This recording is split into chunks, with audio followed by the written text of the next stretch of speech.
Hi, I'm Amelia. I'm from Minnesota and I go to Gordon College in Massachusetts and I'm a YECA fellow.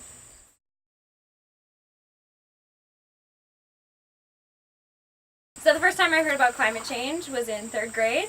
It was from my teacher, Mrs. Whitwood, and she introduced it to our class as climate change, she said, was this thing that's happening to our world, and it's slowly destroying the world we live in.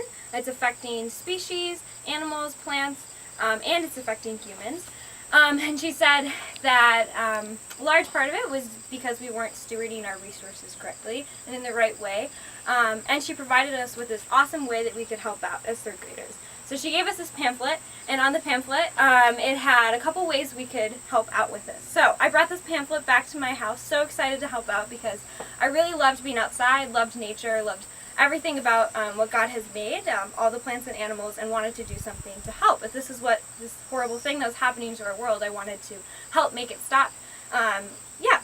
So I went home, and the first thing was to make sure we use our electricity wisely. So it said, turn off lights when you're done with them. Make sure you're unplugging electronics if they're not being used.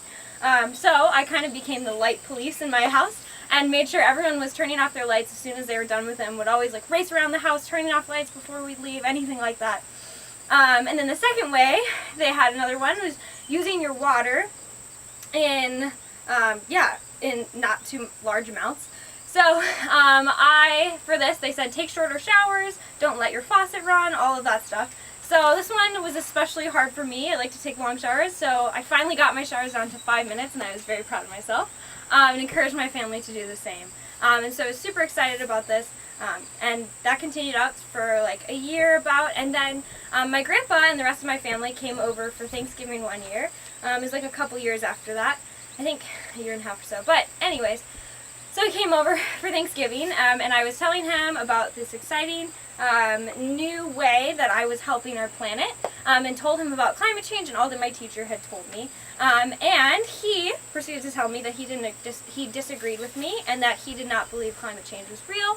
He thought that it was something that scientists had, a conspiracy that scientists had created, and said that it wasn't biblical. Which to me was surprising because I had always believed that the Bible said that we should care for our creation because God made it good, as Genesis 2 says. But my family appreciates a good debate. And so even as a little elementary school kid, I had the opportunity to defend my position and he defended his. And it was actually a really cool way that I got to see that even this person that I loved and respected, I could have different opinions than him, and we would still love each other. And it just showed to me like the body of Christ and how we should love each other in spite of differences that we have in thought or deed, or anything like that. So for me, it wasn't that much of a negative experience. It was sad to me that he didn't believe in it and didn't make choices like I did to help counteract climate change. But at the same time, I still really respect him and love him as my grandfather.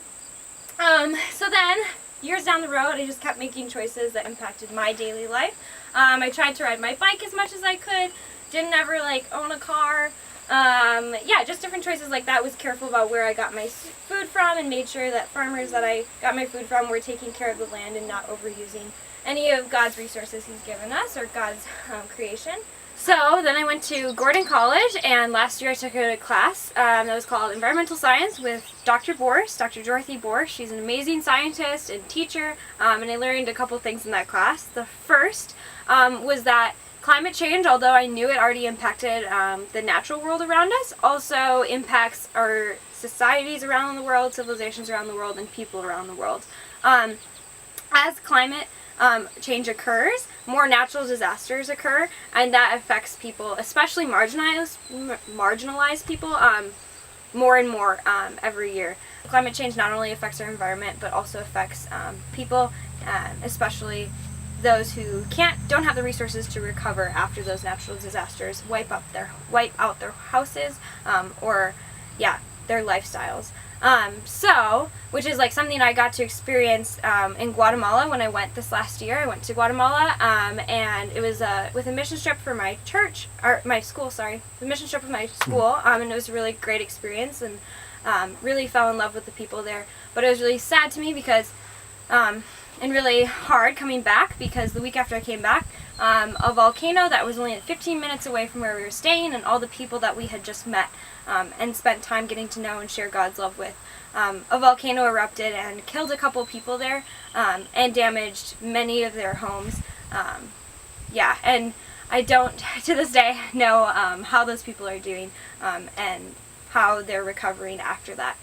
So that has become something that for me has really impacted my own life, and I've seen it play out this year. In Minnesota, I'm from Minnesota, and so in Minnesota, if there was a really big snowstorm that would happen, I have the privilege and the resources to go buy a coat or to use our snowblower to get outside of the house to go to work and to go to school. But a lot of other people who aren't in the same place that I am in life and don't have the same privilege as I do, when they're affected by the weather, it comes at a great cost to them. So that's one thing I learned in that class. Another thing I learned was that a lot of my other classmates were really surprised and really excited to hear that God's creation was valuable and that God's creation, taking care of God's creation, was also valuable. They had come from a lot of backgrounds that hadn't been validated before. And that was really surprising for me, because although I had that interaction with my grandpa, that he did not agree with climate change, he still supported me and loved me and still saw value in what I was doing to take care of the earth.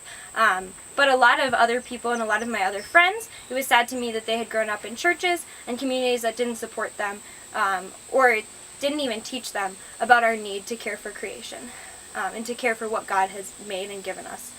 And I think the verse about us having dominion over the earth is dominion as a parent has dominion over a child. We have the authority to take care of the earth as our child, not to use it just simply for our own benefit and resources. So those were two things that I learned, and that's why and what motivated me to join YECA, Young Evangelicals for Climate Action. I wanted to join because I wanted to show other young evangelicals and other evangelicals in general that climate change is an important thing to care about, and it's an important thing to do action and do something about. So that's one of the reasons, and another reason was to affect change in my own local community at Gordon, and making sure that we're not wasting food and taking care of our environment and recycling, and making steps towards taking action against climate change, and something that affects our greater world.